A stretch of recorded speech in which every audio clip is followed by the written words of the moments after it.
दर्शकगण, श्रोतागण, भाई और बहनों, मातृशक्ति को नमन। चैनल 24+ न्यूज़ के खास, विशेष, मनमोहक, अच्छी शिक्षा देने वाला, अच्छे संस्कार देने वाला, युवाओं को, महिलाओं को, बच्चों को, वरिष्ठ नागरिकों, सभी को अच्छा इंसान बनाने वाला पुनरुत्थान कार्यक्रम में आप सभी का हार्दिक स्वागत है, अभिनंदन है, सत्कार है। पुनरुत्थान में प्रतिदिन नए नए विषयों के साथ हम प्रवेश करते हैं। इसी विषय के अंदर आज का एक वैश्विक विषय जो है वो हम आपके सामने प्रस्तुत करने जा रहे हैं। आज का विषय है बढ़ती जनसंख्या चिंता का कारण। दर्शकगण, श्रोतागण, भाई और बहनों, जो आबादी बढ़ रही है पूरे विश्व की, आज कहा जाता है कि 7 अरब की जनसंख्या है और ये आबादी किसी भी 210 देश में से किसी भी देश में बढ़े तो वह विश्व की आबादी बढ़ती है। अब विश्व की आबादी जो है वो आज चिंता का कारण जो मैं बता रहा हूं वह विश्व की दृष्टि से नहीं है, वह चिंता का कारण भारत की दृष्टि के रूप में ही कह रहा हूं। यही मेरा मुख्य जो है वो आज के इस जो है चिंतन, इस दृष्टिकोण का विषय रहेगा। वो चिंता भारत की है क्योंकि विश्व के बहुत से देशों के अंदर बहुत सीमित आबादी है।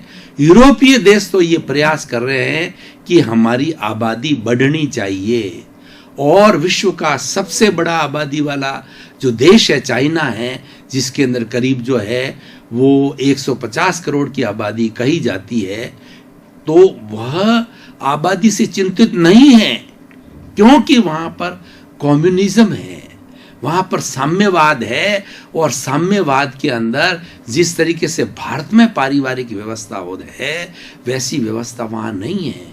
वहां सबका माई बाप जो है सरकार है, बच्चे को जो जन्म दिया जाता है उसके बाद करीब करीब वह सरकार को सुपुर्द हो जाता है और सरकार ही उसका परवरिश करती है, उससे कार्य लेती है और बढ़ाती है। यानी जो सिस्टम हिंदुस्तान के अंदर है कि वो माता पिता की संतान होती है, माता पिता के साथ रहता है, परिवार बनता है, समाज बनता है, परिवार की व्यवस्था है, वैसा सिस्टम नहीं है। तो हम बात कर रहे हैं कि ये जो जनसंख्या बढ़ने का जो चिंता का कारण, हम हिंदुस्तान की बात कर रहे हैं।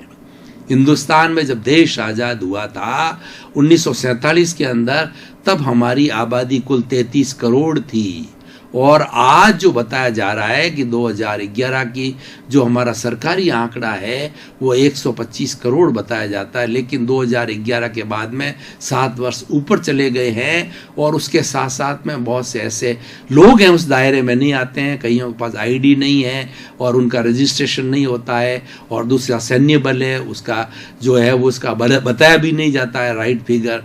तो इस तरीके से काफ़ी लोग इस जनसंख्या में छूट रहे हैं।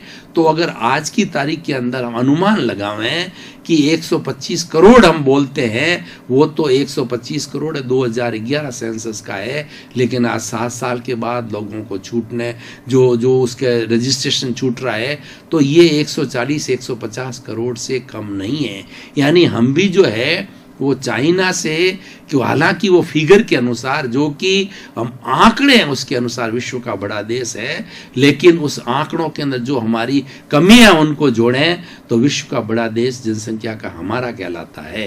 हर भारत का 5वां जो है व्यक्ति है वो नागरिक भारतीय है, विश्व का नागरिक। यानी 20% रेशियो के अंदर अकेले भारत के नागरिक आ रहे हैं और ऐसा कहा जाता है कि प्रति क्षण जो है, यानी हर सेकंड है, भारतवर्ष के अंदर एक बच्चा जन्म लेता है। इसके लिए देखिए सरकार ने बहुत सी बड़ी व्यवस्थाएं कर रखी है, फैमिली प्लानिंग की है, और दूसरा व्यक्तियों को सामाजिक हिसाब से भी बहुत ट्रेनिंग दी जा रही है, और समाज में जीने वाला जो हस्बैंड वाइफ का जोड़ा है वह भी समझता है कि आजकल बच्चों को मेरिट के ज़माने के अंदर हमारी शिक्षा कितनी महंगी है, उनको पैरों पर खड़ा करना, उनका पालन पोषण करना, आजकल कितनी समस्याएं हैं जीवन के अंदर। तो इसीलिए जो पुराने समय के, जैसे मैं मेरी बात करूं, आज से 50 साल जो है ऐसा कहा जाता कि हम 2 हमारे 3, बाद के अंदर ये घट के, आज से 25 साल पूर्व ये घट के आया हम 2 हमारे 2, और आज की तारीख के अंदर जब समाज की परिस्थितियां बढ़ती गई और हमारे जो है वो कमाई के साधन घटते गए और हमारी कुछ न कुछ तकलीफें बढ़ती गई, तो आजकल ये कहा जाता है हम दो हमारे एक की अवस्था आ गई है। जब हम दो और हमारे एक की अवस्था है, ये प्राय चल रहा है, तो फिर हिंदुस्तान की जनसंख्या बढ़ क्यों रही है? भाई साहब, भाई और बहनों, ये देखने की बात है कि मैं किसी को ब्लेम नहीं करता, किसी का नाम नहीं लेना चाहता। हमारे भारत के अंदर बहुत सी संस्कृतियां, बहुत से धर्म के लोग, बहुत सी जातियों के लोग यहाँ निवास करते हैं। कुछ जातियों के लोग ऐसे हैं जो कि अपनी संख्या बढ़ा रहे हैं और वो इसको एक धार्मिक जामा पहना रहे हैं कि जो है वो हमारी जनसंख्या बढ़नी चाहिए, ये ईश्वर का रूप है, ईश्वर के हाथ में है, इसमें कोई कुछ नहीं करता। वो फैमिली प्लानिंग नहीं कराते, इनकी तरफ कोई रुझान नहीं है, बल्कि वो तो इसको प्रमोट कर रहे हैं।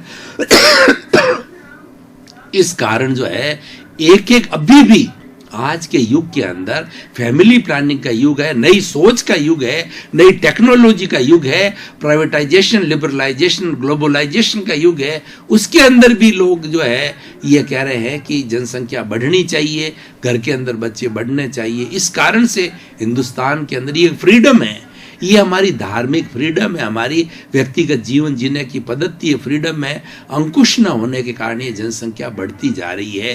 खैर, अब जो भी हो, एक बहुत बड़ा मुद्दा है ये।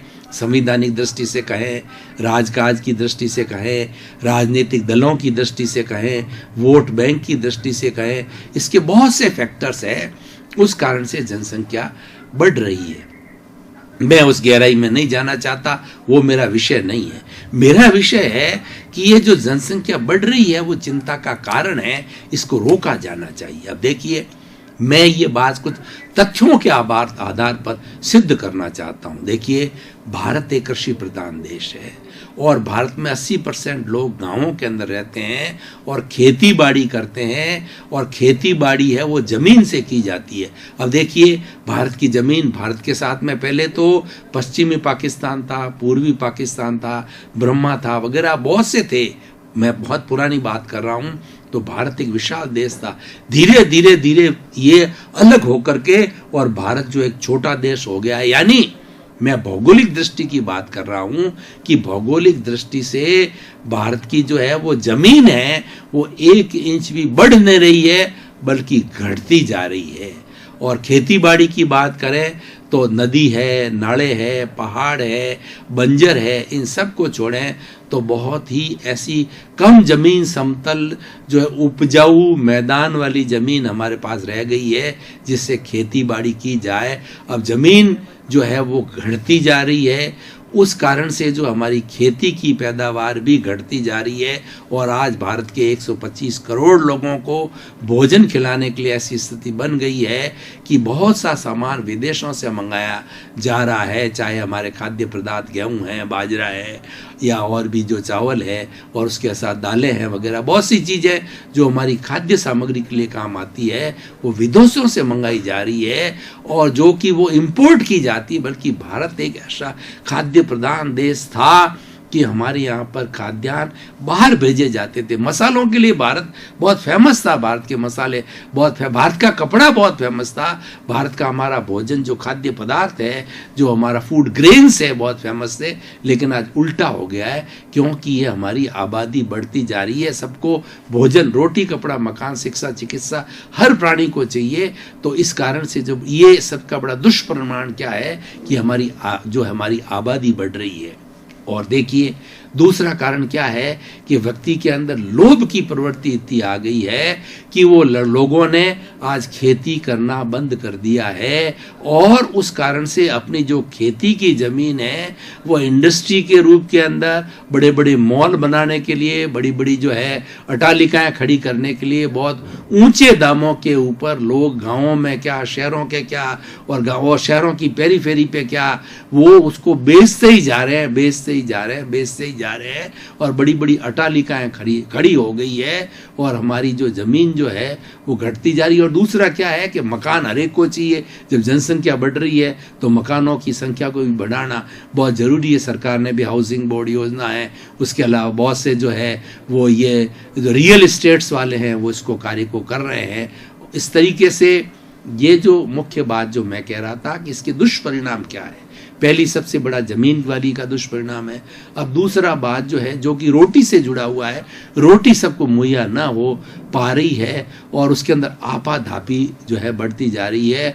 और उसके साथ साथ में क्या हो रहा है कि लोगों ने ब्लैक बाजारी चालू कर दी, जो है वो मालूम है कि जनसंख्या ज़्यादा है तो फूड ग्रेन्स क्या, फूड क्या, सभी तरह का जनसंख्या ज़्यादा होने कारण में फूडिंग्स की आवश्यकता बढ़ गई है। तो लोगों ने जो है इस आवश्यकता का, इसका मजबूरी का रूप लेकर के वो रेट बढ़ा रहे हैं, मिल नहीं रही है, छुपा रहे हैं, काला बाजारी कर रहे हैं। अगर हमारे पास में चीज़ पर्याप्त होती है तो ये डिमांड और सप्लाई का फॉर्मूला है कि अगर आपकी डिमांड और सप्लाई बराबर होती है तो काला बाजारी नहीं होती है। प्रचुर मात्रा के अंदर वो आवश्यक चीज़ें हर एक को मिल जाती है। लेकिन अब ये डिमांड बहुत ज़्यादा है, प्रोडक्शन कम है, सप्लाई कम है, इसलिए भावों का बढ़ना, महंगाई का बढ़ना, काला बाजारी का बढ़ना, मिलावट का बढ़ना, ये सारी चीज़ें। और अब देखिए कितना दूध चाहिए। अब दर्शकगण, श्रोतागण, भाई और बहनों, हम काफ़ी गहरे चले गए थे चिंतन के अंदर। अब हम महसूस कर रहे हैं कि थोड़े समय का ब्रेक लिया जाना चाहिए। ब्रेक के बाद पुनः हाजिर होंगे।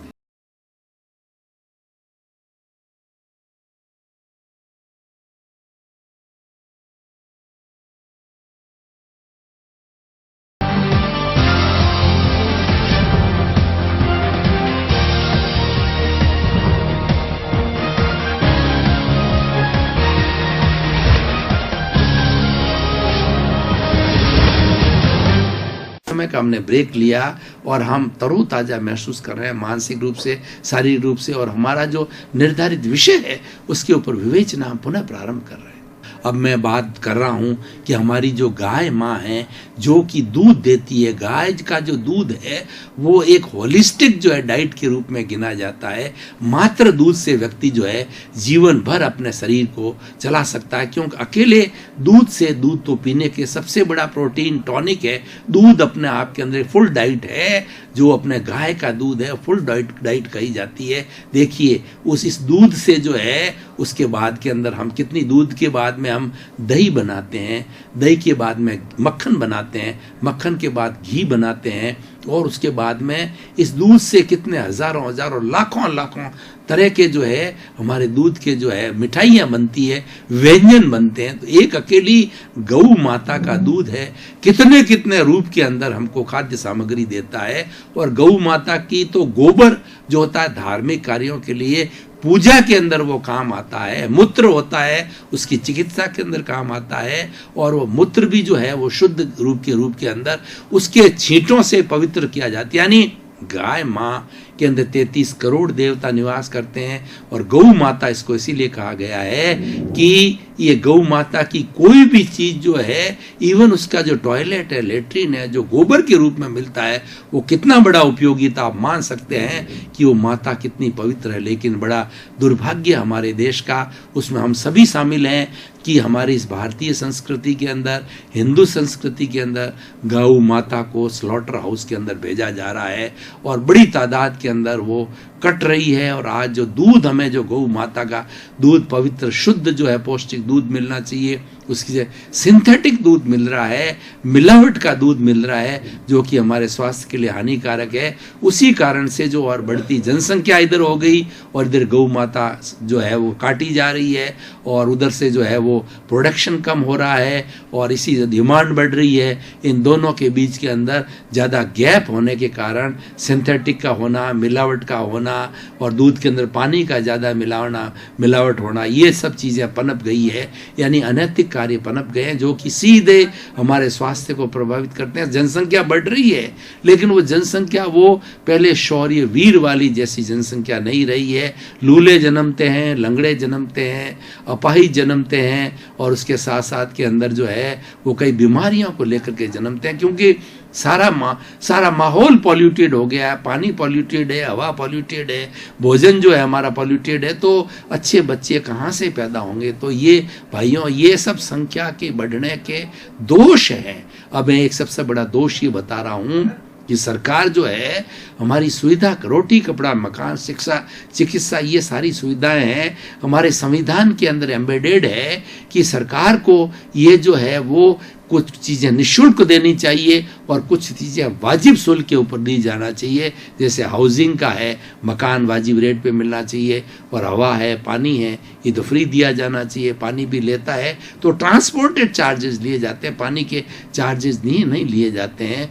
तो इन सब चीज़ों को सरकार भी जो है आज करे। लेकिन होता क्या है कि सरकार अपने 10 साल 20 साल का आंकड़ा लेकर के कोई भी योजना बनाती है, लेकिन उस योजना के अंदर देखते हैं कि 10 साल के अंदर जो पॉपुलेशन इंक्रीज जितना उन्होंने जो एक्सपेक्टेड किया था, एस्टिमेशन किया था, उससे बहुत ज़्यादा हो गया और वो योजना फेल हो जाती है। और होती भी है। मान लीजिए एक कमरे के अंदर जो है 20 लोग बैठने की जगह है या खड़े रहने की जगह है, मान लो 50 की है, और उसके अगर 100 लोग आ जाते हैं तो क्या होता है? भगदड़ मचती है। भगदड़ मचने से क्या हो जाती है? किसी की मौत तक हो जाती है। हमको शुद्ध जो है वायु लेने के लिए प्राणवायु नहीं मिलती है भगदड़ के अंदर। ये समस्या तो वास्तव के अंदर मैं अपनी भाषा में कहना चाहूँगा कि हमारे देश के अंदर भगदड़ मच गई है। आज हम ट्रेन को लेवें, रिजर्वेशन समय पर 4-4 महीने की लिमिट है, लोग 4-4 महीने पहले करा लेते हैं। भोजन का देखें कमी, ट्रेन की व्यवस्था की कमी, चाहे आप जो है बस के स्टैंड पर चले जाइए, चाहे सड़क पर खड़े जाइए, हिंदुस्तान का एक ऐसा कोई कोना नहीं है जहाँ पर भीड़ ही भीड़ नज़र नहीं आती हो। तो ये कारण क्या है? इन सब का कारण है कि भारत की बढ़ती हुई जनसंख्या है, और यही एक चिंता का कारण है, ये कोलाहल का कारण है। बड़े बड़े शहरों के अंदर चले जाइए, कितना बड़ा आज कहना चाहिए कि कितना बड़ा जो एक डिफरेंस हो गया है कि गांव तो उधर खाली हो रहे हैं और रोजगार के लिए, सुविधाओं के लिए लोग शहरों के अंदर जा रहे हैं। अब दिल्ली की हालत देखिए कि दिल्ली जो है वो 1.25 करोड़ से भी अधिक जो है जनसंख्या वहाँ हो गई है।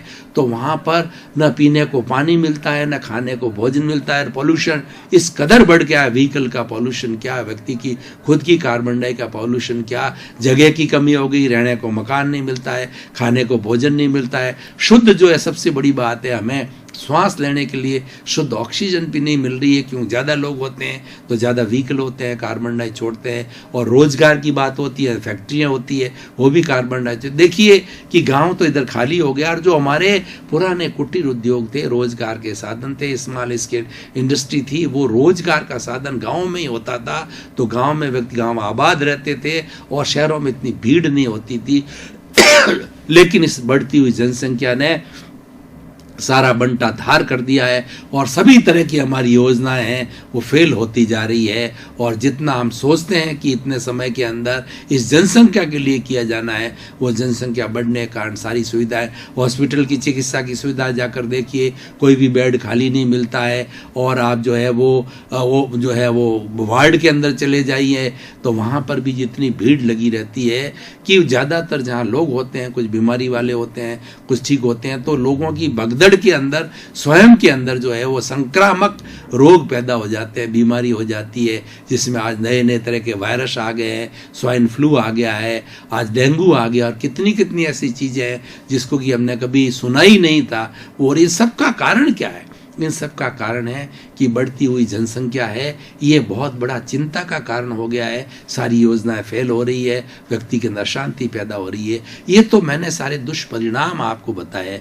पर भाइयों और बहनों, दर्शकगण, श्रोतागण, जो हमारा पुनरुत्थान कार्यक्रम है, ये सिर्फ जो है समस्या नहीं बताता है, ये सॉल्यूशन बताता है, ये सॉल्यूशन ओरिएंटेड प्रोग्राम है, ये जो है व्यक्ति सुधार का कार्यक्रम है। और ये कार्यक्रम जो है एक एनजीओ के रूप के अंदर है, जो कि चैनल 24 पर जो है ये प्रवचन आकर के एक एनजीओ का काम करते हैं, एक सही दिशा का काम करते हैं और एक सॉल्यूशन देते हैं। Problem oriented, problem solution oriented program है। तो अब हमें ये सोचना है कि चिंता तो हमने जता दी और चिंता उचित है, लेकिन अब इस चिंता को हम किस तरीके से दूर करें।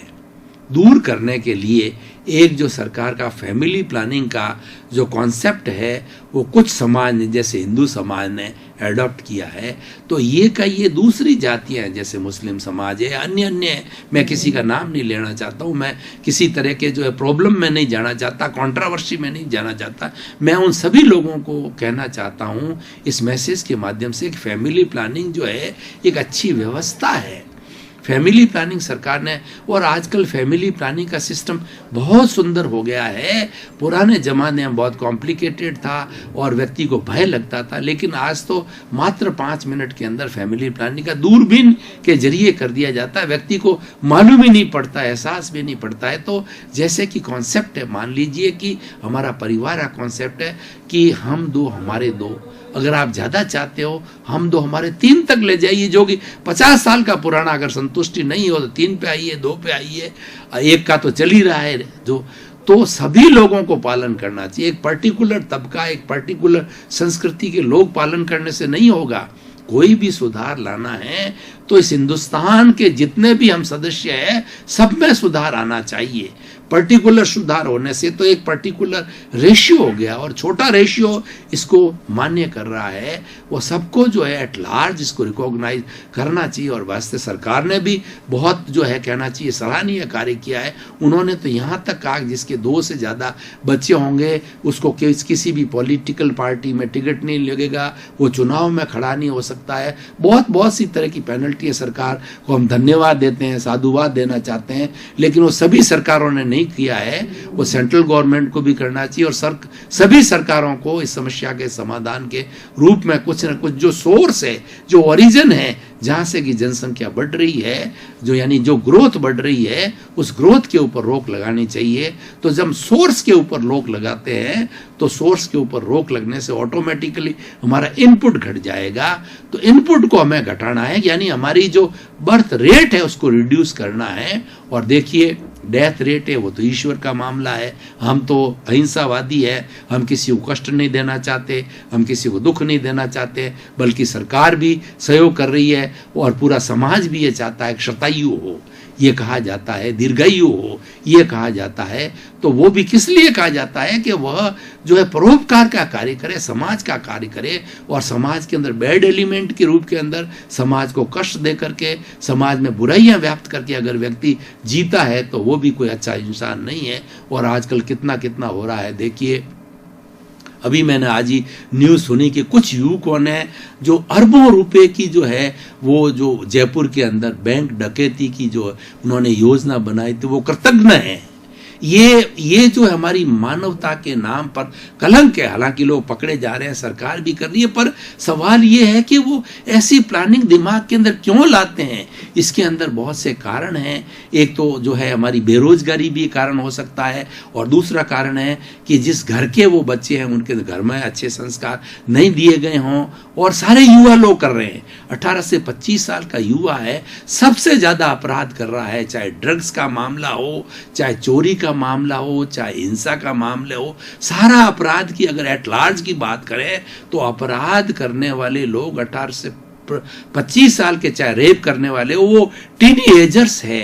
तो उनको हमें वो सुधारना है, उनको हमें अच्छी शिक्षा देनी है, क्योंकि आज भारत के अंदर 80 करोड़ की जनसंख्या मात्र युवाओं की है। हम युवाओं के लिए क्या कर रहे हैं? युवाओं के लिए सरकार बहुत कुछ कर रही है। और सबसे बड़ी बेरोजगारी समस्या को, क्योंकि जो बेरोजगार व्यक्ति होगा तो वो चाहे अच्छे मीन्स में काम लें, चाहे बैड मीन्स में काम लें, चाहे वो कुसंगत से काम लें, लेकिन किसी न किसी तरीके से धन कमाना चाहिए। लेकिन जो अनैतिकता से अर्जन किया जाया जाने वाला धन है, वो दंडित धन कहा जाता है, वो लीगल नहीं है, वो सोसाइटी ने मान्य नहीं किया है। तो मैं ये कह रहा था कि ये जनसंख्या के जो है वो बढ़ने के दुष्परिणाम तो है ही है, लेकिन अब हम ओरिएंटेशन की तरफ आते हैं तो हमें सबसे पहले जागरूकता पैदा करनी है। हमें समाज के बीच में फैमिली प्लानिंग को सबसे ज़्यादा ऊंचा स्थान देना चाहिए। और दूसरा जो है, हमें एक समाज के अंदर एक वातावरण बनाना है कि हम ऐसा कार्य करें जिससे कि हमारे किसी भाई को कोई कष्ट न हो, बल्कि उसको हम सहयोग करें। दर्शकगण, श्रोतागण, भाई और बहनों, आपका बहुत बहुत धन्यवाद, साधुवाद, कृतज्ञता आपके प्रति। पुनरुत्थान कार्यक्रम की आप आत्मा हो और पुनरुत्थान कार्यक्रम को आप देख करके इसकी सराहना करके इसको जीवन में उतार कर इसको सफल बना रहे हो, और हमारा उद्देश्य यही है, जगत कल्याण का है। इसी क्रम में आपके प्रति मंगल भावना, शुभकामना, आपका जीवन आनंदमय हो, मंगलमय हो, धर्ममय हो, प्रेममय हो, और खूब आप शतायु होकर के समाज की सेवा करते रहें। आपके प्रति मंगल।